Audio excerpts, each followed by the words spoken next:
continuamos com a mesma historinha. Só que agora a gente vai trabalhar com a representação geométrica e não bidimensional. Então, tem que fazer um esforçozinho aí, né? Ligar os botões das operações com setas. Tá bom? Então, vamos lá. Tem aqui uma velocidade inicial, um corpo vindo no ponto P, pá, alguém dá uma porrada nele, vai mudar o seu movimento, mudar a quantidade de movimento, né? Produzir um impulso. E a pergunta é, quanto é esse impulso ou como é esse impulso?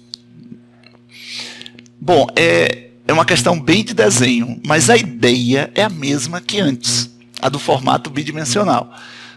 O que é achar impulso? A variação da quantidade de movimento. O que significa isso? Achar o produto da massa pela variação de velocidade. Então, no caso aqui, achar um impulso, o vetor impulso, na sua representação geométrica, é você pegar a massa, que é 3, e multiplicar pela variação de velocidade no seu formato geométrico. Por que geométrico? Porque não temos o bidimensional.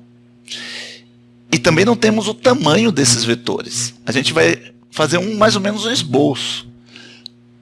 Agora, para isso, a gente precisa lembrar claramente como calcular o ΔV. Né?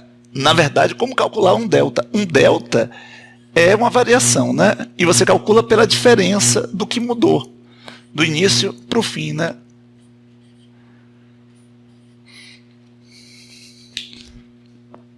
E o que a gente realmente tem que lembrar é como fazer a diferença de vetores. Como é que a gente faz a diferença de vetores? Como é que a gente descobre a variação? Então, você vai ter que redesenhar esses vetores, preparando a estrutura para revelar a diferença. Como é que você faz isso? Você coloca os vetores origem com origem.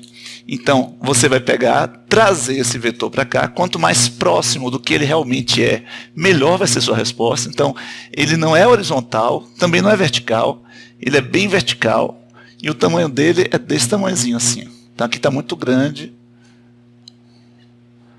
Então, quanto mais próximo, melhor.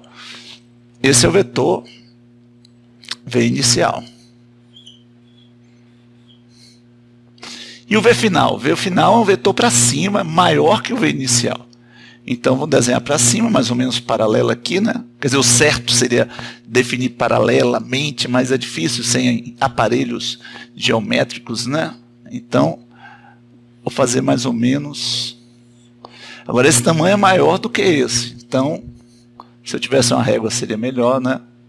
Esse é o VF. Tá bom? Então, os dois estão na origem. Quem é o ΔV? É a diferença. Como é que você faz a diferença de vetores? Você liga as extremidades, certo? Agora, apontando para onde?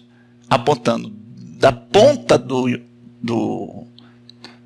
subtraindo para o minuindo. Então, daqui para aqui. Esse é o ΔV. Uma outra forma de pensar é que, se esse é o V0, o ΔV é aquilo que é adicionado ao V0 se torna o V final. Realmente, se eu pensar, em vez de subtração, em uma soma de V0 com ΔV, você substitui essa sequência por esse vetor que sai do início dessa sequência e termina no final dela. Então, isso confirma que esse realmente é o vetor ΔV. É o que essa velocidade mudou. Ela era para baixo, ganhou alguma coisa para cima e para a direita, então ela ficou mais para a direita e mais para cima. Bem para cima, na verdade. Neutralizou quanto ela era para baixo, né? E ficou para cima. Pronto, esse é o ΔV. E quanto ao impulso? Bom, o impulso é um vetor que é 3 vezes maior que esse. Então, se esse é o ΔV, você teria que pegar esse, né? Triplicar. Isso aqui seria o vetor impulso. Ou o vetor variação da quantidade de movimento.